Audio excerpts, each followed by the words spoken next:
We're at a very cold New Bucks Head, and the Bucks have lost a National League North game tonight against Nuneaton Town, 2-1. I have manager Rob Edwards with me. Rob, probably no disguising that's been a very disappointing evening, hasn't it? Yeah, it has. Very frustrating. They're credit to Nuneaton because they're a really good team. But what they do first and foremost is they work extremely hard. We made the players aware of that before the game. That's the very minimum that we can do. That's the very minimum in every game. But this team, that's why they're doing so well at the moment. They run, they work hard, they compete, and we didn't match that, especially early on in the game. We didn't match it. Somehow we managed to get back to 1-1 in the game, and then get a bit of a foothold and finish the half okay. To be at half time 1-1 was probably flattering for us, but nevertheless we were in the game. But the second half, I thought it was pretty much a nothing event from both teams in a way. But the goal that we conceded was criminal. A right back dribbling through 4 or 5 players and slotting it in is just unacceptable. It's not good enough. It's not good enough. And I can only apologise really for large parts of the performance. Sure. Did the surface play any part in the performance at all? Or? No, because you can still run and work hard and compete, and they did that better than us. Sure. In terms of team changes, I think it has been mentioned that some of the changes were your own choice, and then some were kind of forced upon you. What was the thinking behind this evening? Obviously, we'll lose Noel Mayer now, who's unfortunately come in. Just managed to get him in, and he played 1 game, and we're going to lose him.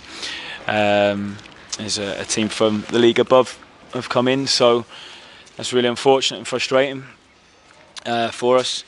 And then the other changes were changes that I felt were the right change to face the opposition that we had tonight, and we just slightly tweaked the front 3 because we felt if we went with an out-and-out 9 and then 2 sort of wider strikers, they'd have more numbers in the middle of the pitch.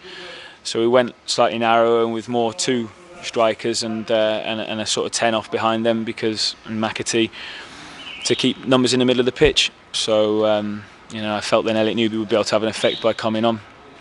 The other changes were my decision. Sure. Okay. In terms of Bob Harris coming in, obviously he played 1 game before. Did you feel he slotted in reasonably well? Yeah. Look, Bob's a good player, and it'll. Obviously you need the games very quickly to get back up to speed really quickly. He's been training and with Filed, and he's had some match experience pretty recently as well in that. So he's fairly up to speed. But to get back in with the group, just to meet up tonight and get back in, I was keen to just get him in as quickly as possible into the group and integrate it back into the group to give us another good option. Sure. So is a possibility of him staying for the rest of the season? Yeah. Yeah. Sure. Okay. I guess rather than talking about tonight, you have to look ahead now to Saturday in Nuneaton Town. I mean, that's another important game. It's another game against a side sort of within touching distance. Any thoughts about that? Obviously, it's a huge game. We certainly need to work harder, smarter. Smarter, I think, is the word. I think almost at times we're getting caught between doing too many jobs as well, but we've got to work smarter, and of course we've got to be able to compete with them. The physical team, like most teams are in this league, and especially this time of the year as well. It's difficult to play sort of total football, so you've got to be trying to play forward and run forward, which is what again they did better than us tonight. Sure. Okay, that's great. Thanks for your time. Thanks, Richard. Cheers. Thank you.